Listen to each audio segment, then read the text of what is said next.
location. Okay. Right, in NTU. Are you familiar with NTU? Yeah. Okay. So they come from all over. The international class has 12 to 15 countries represented. This is not the entire class because we were told that we only can send 20 people. That's right. Okay. Yep. Okay. So, but there are two classes here. One representing the Chinese class. The Chinese class come primarily from China. Okay. Okay. And then the English class, as I said, come from 12, 15 different countries. But not everyone is represented here. Okay. So it's a one-year program. So they cover everything you need to know in the venture creation cycle.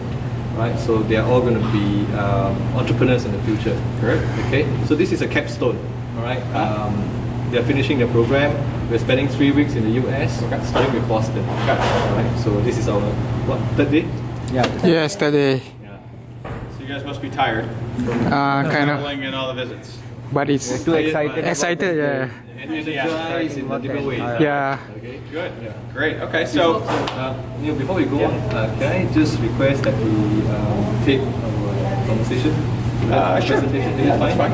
Okay. Yeah. Does anyone have a video? Video Can camera. we just, because we want to share with the rest of our, you're here. Okay, good.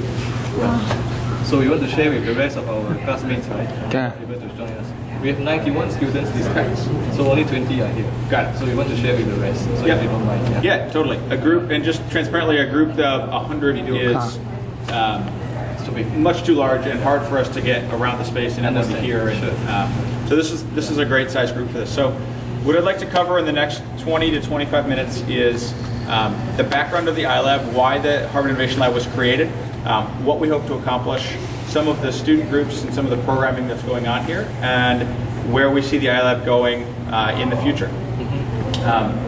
Please interrupt with any questions as they come up, but in that tight time, we'll have a limited amount of time for questions, but please do, if something's unclear or doesn't make sense, please let me know.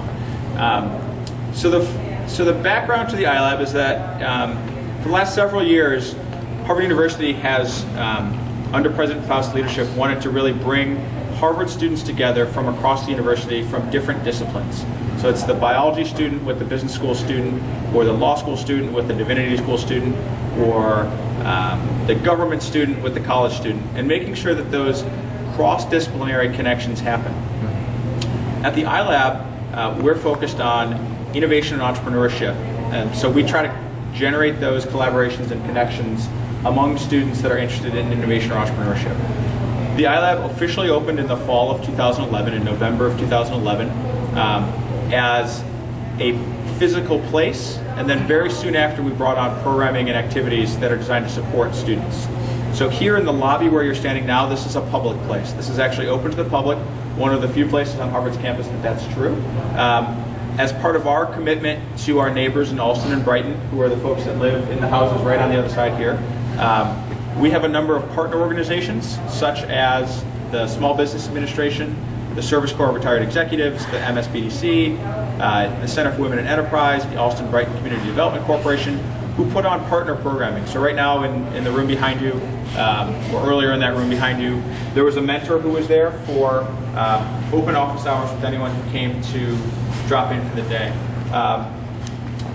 Those organizations tend to put on programming specific to that constituent group that is Greater Boston innovation entrepreneurs. So those tend to be folks that might have a small business, a restaurant or a bookstore, or some other small enterprise that they're looking to grow in much the same way that many of you might do that kind of going forward. So we have a number of partners that put on that programming. Some of it is how to negotiate a retail lease in a commercial property. Some of it is how to manage your marketing and communications. Some is how to raise money or identify money that the government or other agencies might have available for you.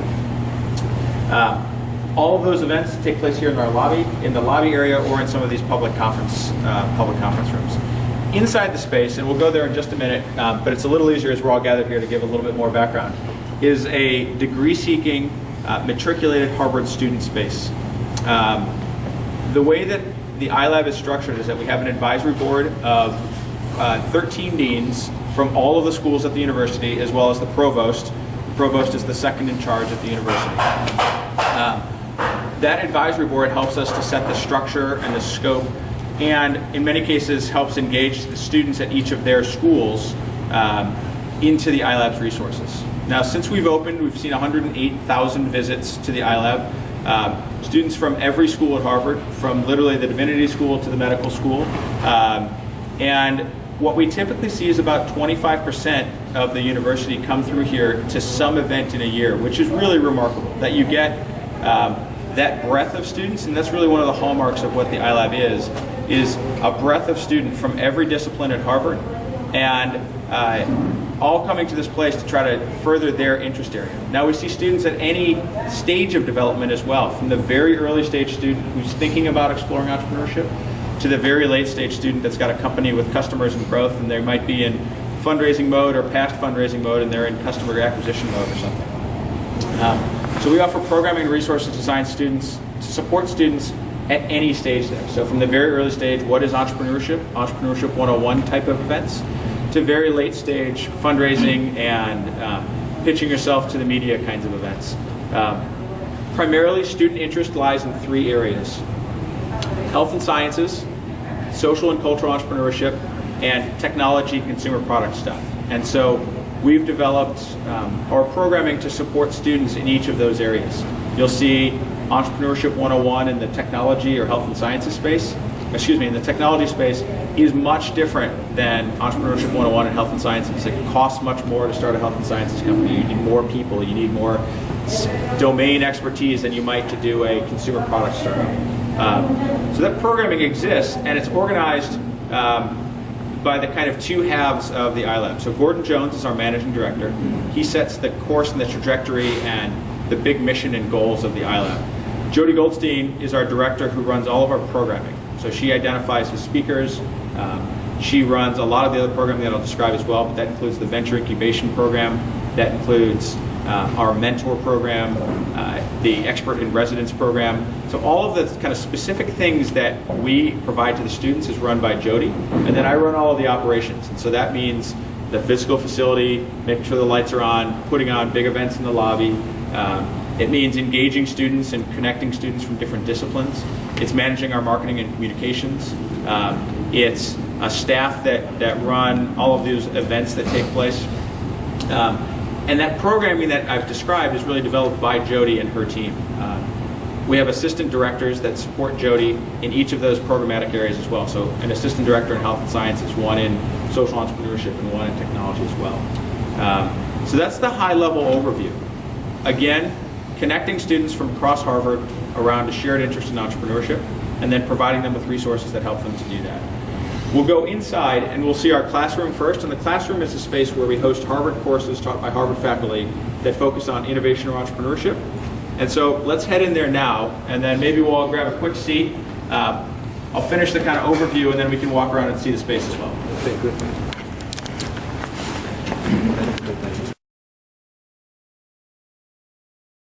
The iLab is an extension of every school at Harvard's campus.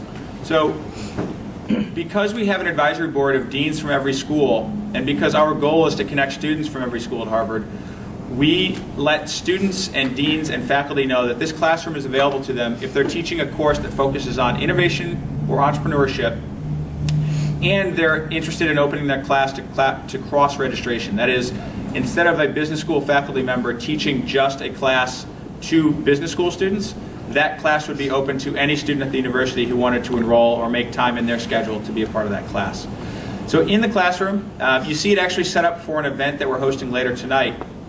But typically, it's a classroom that seats 66, and it's a collaboration classroom. So you see all these tables and chairs are on wheels. It's a space with a bunch of whiteboards in it, and a lot of technology. And so that technology, the collaboration space, and the immediate mobility of the classroom allows a faculty member to lecture for a few minutes and then take that team-based class, that collaboration class, and break them up into teams right in the classroom by pulling a few tables together, grabbing a whiteboard, and then if they need to, they can go right back to that lecture format at the end of class. But what we see in here, the classes that do the best and the ones that are the most successful in terms of outcome for students is those in which the faculty are really engaged and the students are really engaged on that collaboration aspect. Since we've opened, we've hosted about 40 courses in here from 9 different schools at So we really are seeing students from across the university in this classroom. Some of the classes have ranged from commercializing science, and that's a class taught by Vicky Sato. That class is designed to take university IP or technology that's in tech transfer offices or licensing or development offices and bring that into the classroom where students can then take that and see if they can't, in a semester, turn it out into a product, license it from the university, and then turn it into a venture. And so a lot of the classes that are based in here have that element where they're working on a project for a semester, and then after that semester, the students would roll out and become a part of the iLab in a couple of different ways. One, any student at the university, as long as they're in a degree program, can access the iLab from 8 a.m. to 2 a.m. every day. If they're in here after 2 a.m., they can stay. They just can't enter at the front door after 2. That's primarily a safety reason. So any student can just come in and work on their entrepreneurial thing here at the iLab.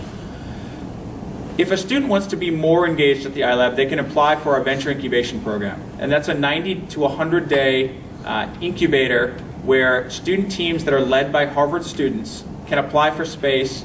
We evaluate those teams based on stage of development and the number of Harvard students that are on the team, more than we evaluate based on the criteria of potential for success.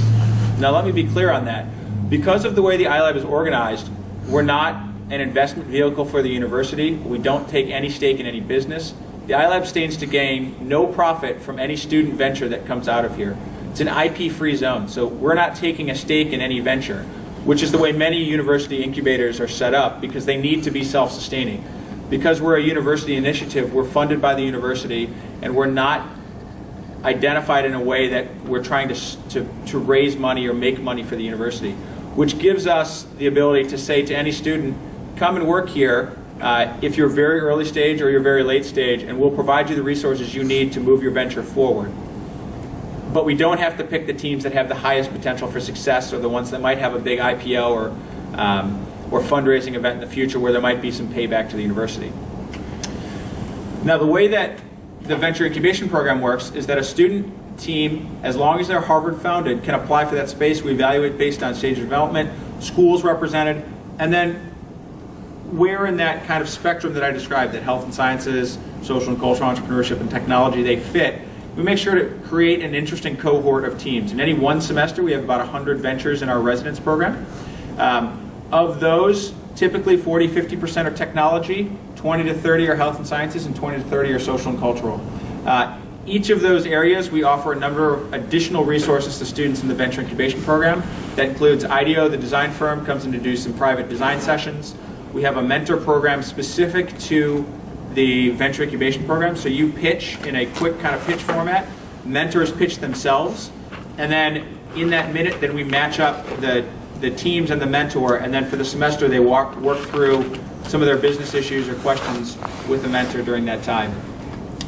We also do a lot of community building. So one of the things that we found most successful is that we'll get students together in a room in a round circle, and in a minute, those students describe the success that they've had that week and the thing that they're struggling with. Because it's likely that somebody else in the room has had that same struggle and has already gotten to success, and somebody else is looking for that same success that those students have had. So that really creates a community among the students in that cohort together. And so you start to see them resourcing each other. So as much as Harvard and the iLab can resource these students, we want to create a situation where the students are resourcing each other as well. In addition to the venture incubation program, we offer workshops and seminars Tuesdays and Thursday evenings, typically 2 or 3 times a week. Tonight's is Ben Schlachta from a local startup called Msc TIP. They have a wearable sensor technology, and Ben is coming to talk about licensing university technology. So if you see something in a university tech transfer office that you might want to license and move out into a real venture, Ben's going to help you understand some of the ways that you do that. We record all of those events, post them up to our YouTube channel and our website. So anything that you can't attend, presumably most of you aren't in Cambridge most of the time, you can watch that later on our website, typically 2 to 3 days later. Right now there's 190 videos on our learning library on our website, so you can check those out. The website is ilab.harvard.edu. We also offer a number of expert resources. So we have 4 law firms that come in to do free legal office hours for students. We have 40 experts or entrepreneurs in residence that are appointed by deans from across Harvard University. And these are practicing entrepreneurs or experts who come in to host office hours for students. Free 30-minute sessions. Again, everything we do is free. There's no charge for anything. The one thing we ask of the students is that they share their experiences in much the same way that we're trying to share these experiences with them. Last thing we do is a bunch of immersion experiences. So we're helping to support students at a number of stages of entrepreneurial development. So there's first a student who wants to be a founder. It's where a lot of our students lie. It's where a lot of our programming lies. And so that's where you see these venture incubation programs. It's where the mentors and the experts in residence really help students. We also see a lot of students who want to go work at a startup. They have the profile where they want to work at a startup but not start their own venture yet. So we host a startup career fair where 110 startups come to the iLab. The whole place is taken over for the day. More than 1,000 students from the university come and meet with these startups. Some large percentage of the students who come end up getting jobs at these startups, either for the summer or full-time. The last thing we see is a group of students that fits this profile where they want to do entrepreneurial or innovation-related things, but within a larger organization. And so we call those entrepreneurs, students that want to work on entrepreneurial things within a larger organization. And so this summer we're trying something new. We're partnering with IDEO again and Fidelity. So Fidelity's hired 16 students after 150 applied, and we did a weekend kind of live tryout. Fidelity hired those 16 students to work on innovation problems that Fidelity has identified, facilitated by IDEO. So those 16 students are going to have the opportunity to work at a big organization like Fidelity, but within that interesting area of trying new things, failing fast, working questions and problems through and seeing what solutions you get to, and what works you keep doing, and what you don't, what doesn't work you throw out and try something new. So as I say, that programming is really designed to support the spectrum of students from the very early stage, I think I want to be an entrepreneur, I like this idea of running my own business, to the very late stage, and then all of those stages in between. If it's start my own thing, work at a big organization, or join an existing startup. So maybe 5 or 10 minutes. Are there any questions while we're all here? I know I was talking fairly quickly. What wasn't clear? What are the questions that come up that I can help cover for you? So, what is IDEO, just now you mentioned? IDEO is a design consulting company. So if you're developing that camera, for example, you might not be an expert in camera design or what works well in somebody's hand, or why somebody would want that camera versus that camera. And so IDEO can help you understand that question. They have pioneered something called design thinking. The idea is that rather than you being the expert in this, you go out and talk to your customers. So you would ask me what kind of camera I'd want, and you would ask him what kind of camera he'd want. You'd ask her what kind of camera she'd want. And you start to learn what the really important things are. So IDEO helps you think about, rather than you pronouncing yourself to be an expert, helping you to ask the right questions of your customers and letting your customers tell you what you want. So that's what IDEO is. Thank you. Other questions? You mentioned about programs that you run. Are these for undergraduates or graduate students? Yep. And do they earn credits, academic units, from attending the programs here? Yep. So Harvard is made up of 12 schools. The college is the undergrad part of the university, and all of the other schools are graduate or professional programs. We see students from across the university. So about a third of the students that use the iLab are from the college, a third are from the business school, and then a third are from the rest of the university. So we see students, 2/3, which really fits almost proportionally with the university population, are graduate students, and about a third are undergraduate students. Do they attend the same class? Or? Yep, absolutely. So classes, programming, we, again, mixing students from across disciplines, ages as well.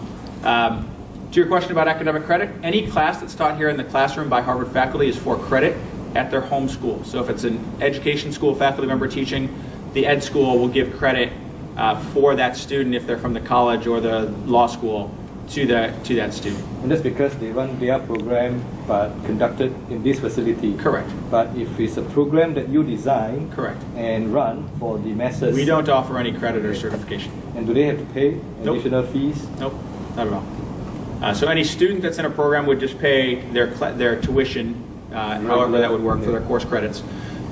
Any of the programming that we run, any of the things that we do is always free and open. Other questions? So, so all the programs here is offered only for Harvard students, or do you have a program for the? Yeah. So a lot of the programming that we offer is open to the public. These workshops and seminars, for example. If you're in Boston, we always have some number of tickets available for folks that have no connection to Harvard at all, whether you're a student or alumni. But if you're just a local entrepreneur who's working on a business and this could be useful to you, we'd love to have you participate. A lot of the workshops and seminars that we host in the lobby, or the speaker events that are taking place in the lobby, are open to the public as well. Much of the kind of venture incubation programming, the expert resourcing, those legal office hours, those are all limited to Harvard students.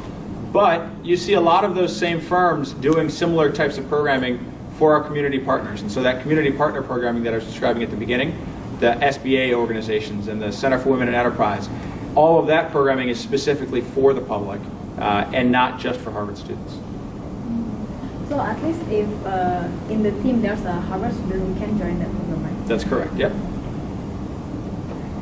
Other questions? I have 2 questions. Yeah. First one is among your topic, your talks and seminars. The speakers, apart from the Harvard professor, I'm sure there will be some other speakers from outside from different discipline or industry. May I know the percentage?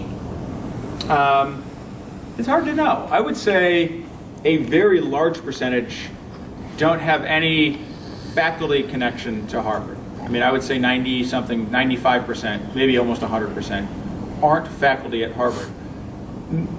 Some large percentage of those, though, have a Harvard connection. They graduated from Harvard College, they might have gone to HBS or one of the other Harvard schools. They're a professional friend of one of the staff or the mentors that works at the iLab. So there's a Harvard affiliation for many of these, but there's no requirement that they have a Harvard affiliation in order to teach. More we're interested in their kind of industry and functional expertise. So not somebody to come in and tell stories about doing this company, but what are the lessons that they learned and what are the mistakes that they made that you can learn from.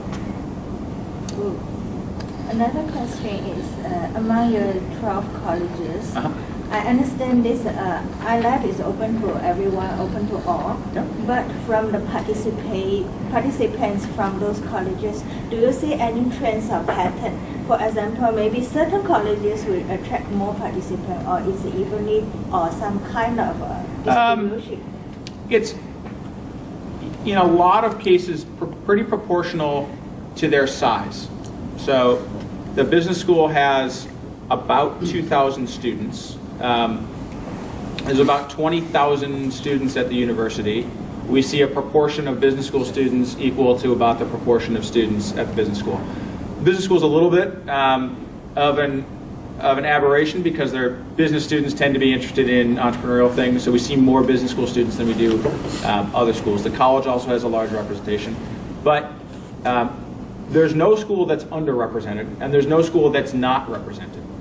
So we see a lot of interest from students from all over the university. And that's in part by the program design. We really work very hard at engaging students from across the university.